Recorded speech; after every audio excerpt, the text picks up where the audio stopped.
And now we're going to talk about communication with introverts. We're going to get down to the nitty-gritty of what it's like to communicate with someone who is introverted. Let's start with listening. Now, introverts are kind of known for being good listeners. The extroverts are more known for being the talkers, the animated ones, and we are the more reserved observer sitting and listening. We are better, well, I shouldn't say better, but more comfortable with observing. It requires less multitasking with our attention. When we have to attend to many people at once, we become pretty highly stimulated. That is not easy. We like to sit back and listen and take in information from others at a comfortable pace. I mentioned here a few bullet points down that we appreciate when talkers pause between sentences. It can get kind of crazy if we're talking with someone who has a lot to say and they don't take a breath and they don't pause. And I know really no one likes that when they're talking with someone. It's a one-sided conversation. But introverts are hesitant to break in with what they have to say if there are no pauses in the other person's sentences. We don't like to interrupt and we don't like to be interrupted. We take our time thinking about what we are going to say when we respond. And when we do have something to say, we want to have a chance to do it. Otherwise, if the other person's talking so quickly with no space in between their topics or sentences, we are very hesitant to just jump in and throw in what we have to say. And it might even be too late in the conversation. We might have missed our window and what we have formulated to say is no longer relevant. So please consider your audience when someone is listening to you and let them have space to interject or ask a question. Introverts will really appreciate that.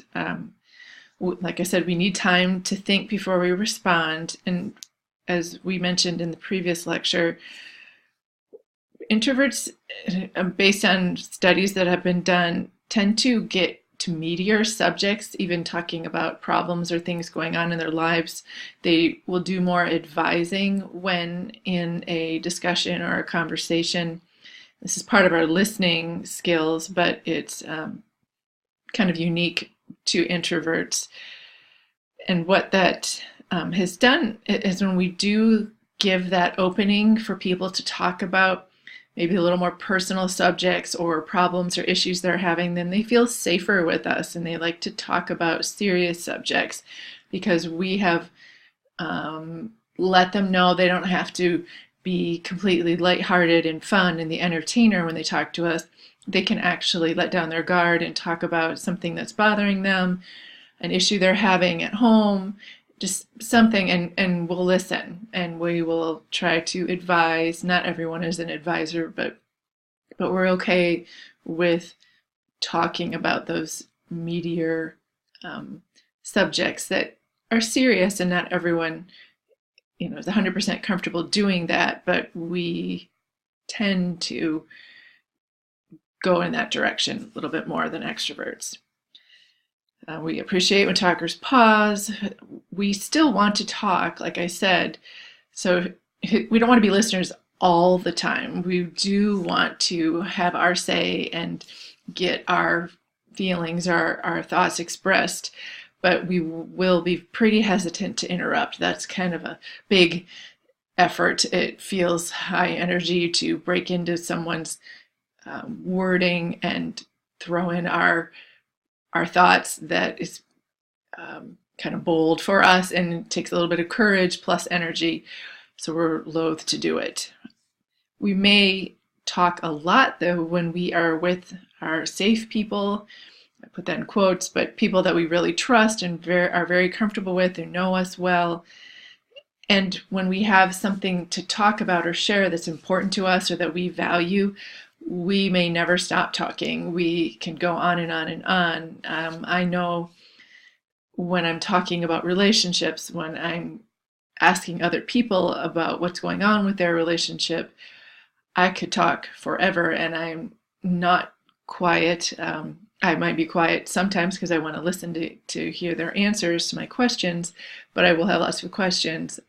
I think each of us has something that sparks us and makes us open up and be a little more animated and ready to speak and maybe not listen as much. And one thing I was going to mention, it says need time to think before responding. My daughter, who is more extroverted, she processes as she talks, and she said she would ace all her tests at school if she could talk to someone as she was taking a test, because that just helps her process, and that's what she needs to do. She needs to put her words out into the world in order to process them, where myself and other members of my family are more introverted, and we think things through pretty deeply before we're willing to share them in the external world, because we want to make sure what we have to say is important and relevant, and we just have put a lot of time into thinking of it, and then we'll share it. But it's just different ways of communicating.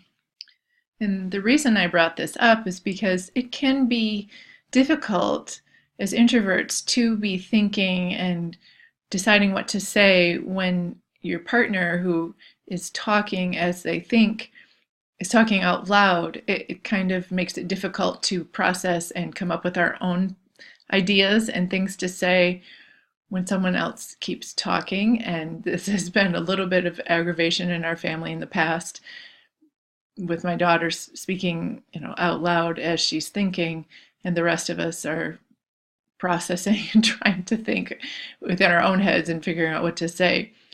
So just be aware of the two different ways of processing, and before you speak, or processing as you speak, and just how they affect each other.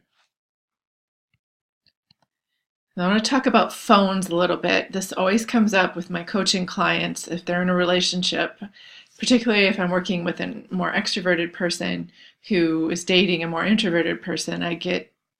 Very often I hear, she doesn't respond to my text. She only wants to be texted once or twice a week.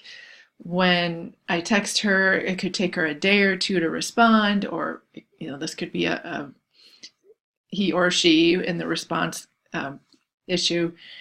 And I think for introverts, texting, phone calls, all those are disruptions to the stillness. We're thinking, we're working, we maybe don't want to share too much personal information too often, and we spread out our communication, our texting, our phone calls.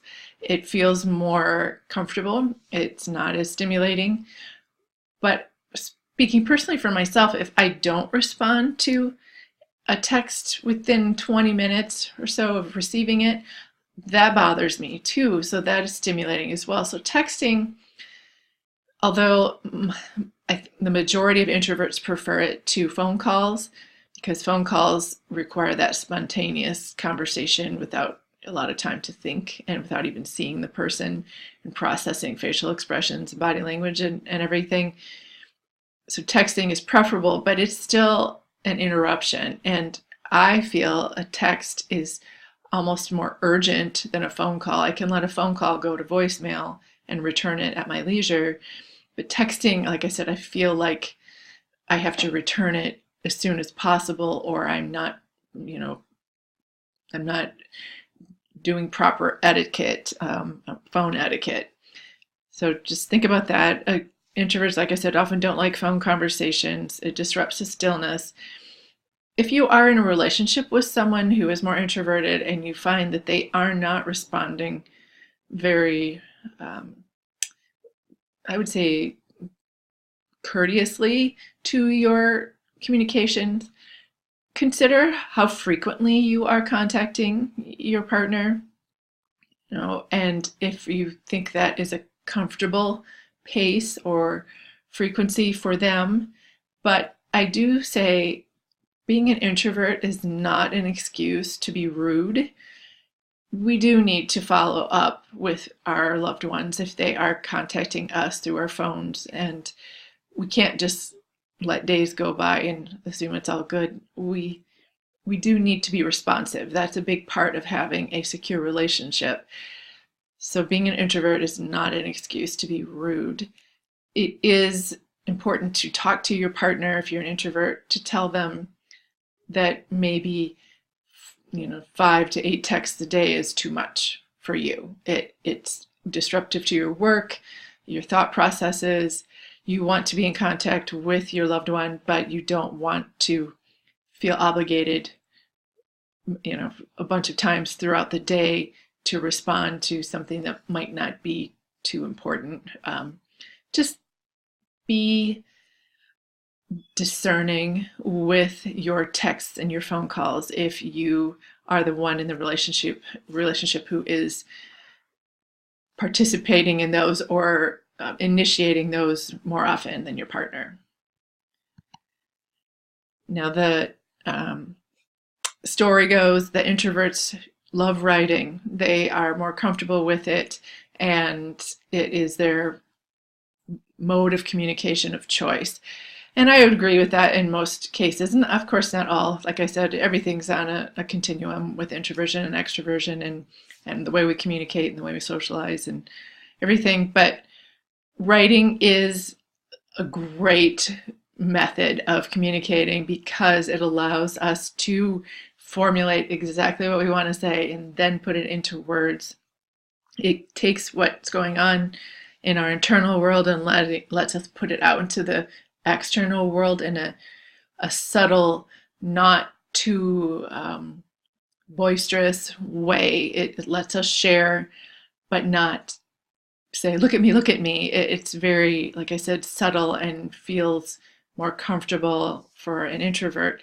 Now, we tend to be observers in the first place, introverts do, and writers are great observers. They look at what's going on in the world and they process it and they synthesize it and put it into a story or an article and share it. That's what writers do. And as we talked about earlier, introverts are big observers most of the time. That's our little comfort zone, being on the outside of things, looking in and taking it all in and processing it. So writing, again, fits that bill.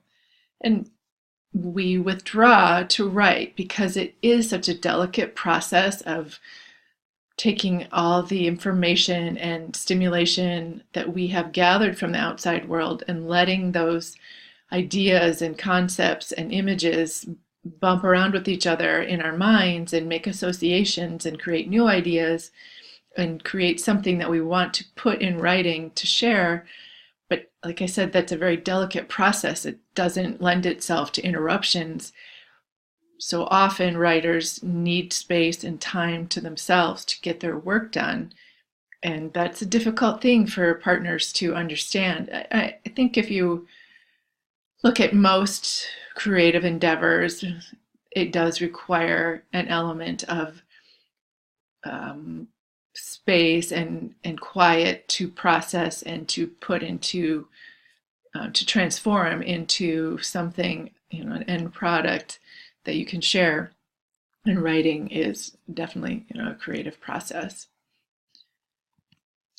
So all in all, I want to talk about how communication is, important, and introverts definitely want to participate and be heard, but too much communication will cause us to retreat.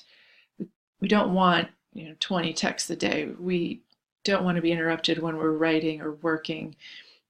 So that's the point, I guess, of this communication lecture is it's vital. And of course, everybody has to communicate in a relationship, but too much is too stimulating and it will cause introverts to pull back and to retreat.